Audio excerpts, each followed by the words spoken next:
Imagine if you were on the guest list for the most exclusive, terrifying party in history, and your name wasn't there. In some circles, that omission might actually be the biggest insult of all, because it means you were irrelevant, a nobody. That's the psychology fueling much of the public obsession with the newly unsealed Jeffrey Epstein documents. When the US Department of Justice released more than 3,000 pages connected to Jeffrey Epstein, it reignited speculation about everyone whose name appeared in his orbit. Among those names, Oprah Winfrey. Her inclusion in contact lists, email chains, and references across court filings has sparked intense debate. Mentions do not equal charges. Appearances in an address book are not proof of wrongdoing. Yet in a case this explosive, involving trafficking, abuse, billionaires, royalty, and presidents, every name becomes a lightning rod. The internet wasted no time drawing conclusions. One viral post declared, "The artist you stream daily is deep in a ritualistic circle where infants are trafficked from abroad, only to be dismembered and bled dry as a tribute to their deity." It's a claim written to shock.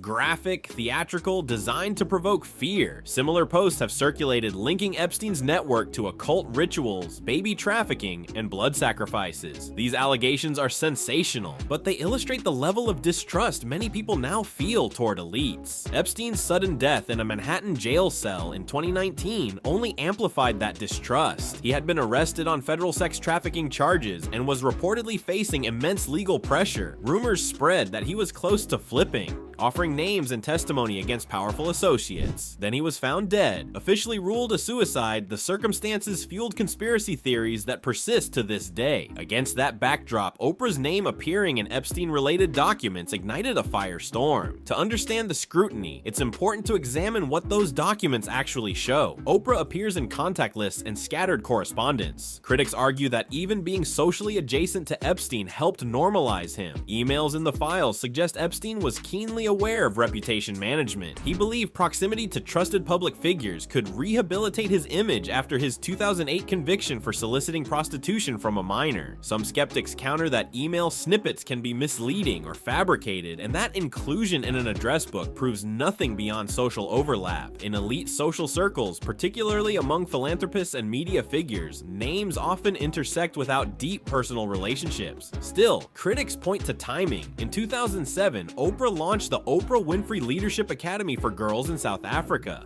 a $40 million project aimed at educating disadvantaged young women. The school was initially celebrated as a beacon of hope, but shortly after opening, it was rocked by scandal. A dormitory matron, Tina Virginia Makopa, was accused by more than a dozen students of physical and sexual abuse. Allegations included indecent assault, inappropriate touching, and a violent discipline. Oprah publicly expressed devastation. "I was, needless to say, devastated and really shaken to my core," she said at the time. The headmistress was later dismissed and sued Oprah for defamation, claiming that public statements implied she had helped conceal abuse. The controversy cracked the carefully curated image of flawless humanitarianism. Years later, online commentators began weaving that episode into broader conspiracy narratives. Viral posts attempted to link Oprah not just to Epstein, but to Brazilian faith healer John of God, who was later convicted of sexual abuse. The claim suggested a hidden web connecting trafficking, ritual abuse, and celebrity complicity. No credible evidence has substantiated those ritualistic allegations, but the pattern of powerful men exposed as predators, from Harvey Weinstein to R. Kelly to Sean Combs, has created an environment where the public assumes smoke must signal fire. Weinstein, for example, was long celebrated in Hollywood before being convicted of sex crimes. Oprah, like many influential figures, had professional and social interactions with him prior to the allegations becoming public. After his downfall, critics resurfaced old photos and speeches, arguing that industry elites protected one another. This pattern, association followed by exposure,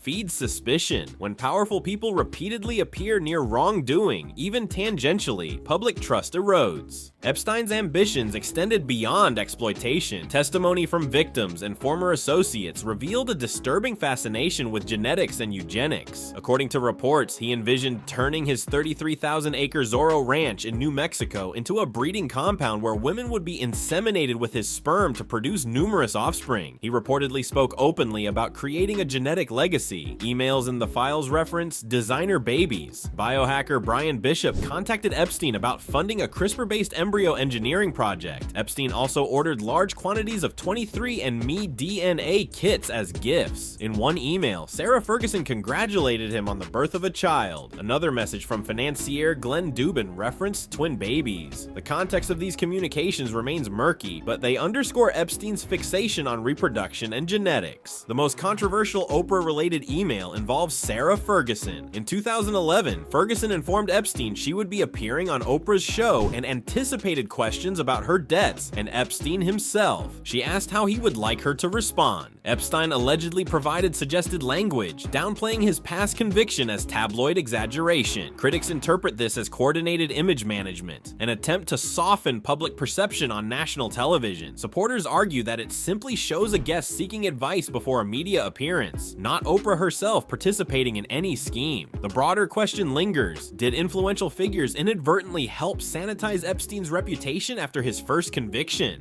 After pleading guilty in 2008, Epstein embarked on an aggressive rehabilitation campaign. He donated to universities, funded research, and hosted gatherings with scientists, politicians, and celebrities. Many institutions accepted his money, some later returned it, others faced public backlash. The web of associations is staggering. Business leaders, academics, royalty, and politicians all appear in flight logs or contact books. For example, Microsoft co-founder Bill Gates met with Epstein multiple times after Epstein's conviction, reportedly to discuss philanthropy. Gates has acknowledged the meetings were a mistake and expressed regret. When the unsealed files surfaced, fallout followed. Law firm chairman Brad Karp of Paul Weiss stepped down after reporting revealed meetings with Epstein. The mere appearance of a name in the documents has become reputationally radioactive. Amid this climate, celebrities have spoken cryptically about dark forces within the entertainment industry. Rapper Nicki Minaj once tweeted about ritualistic behavior among elites,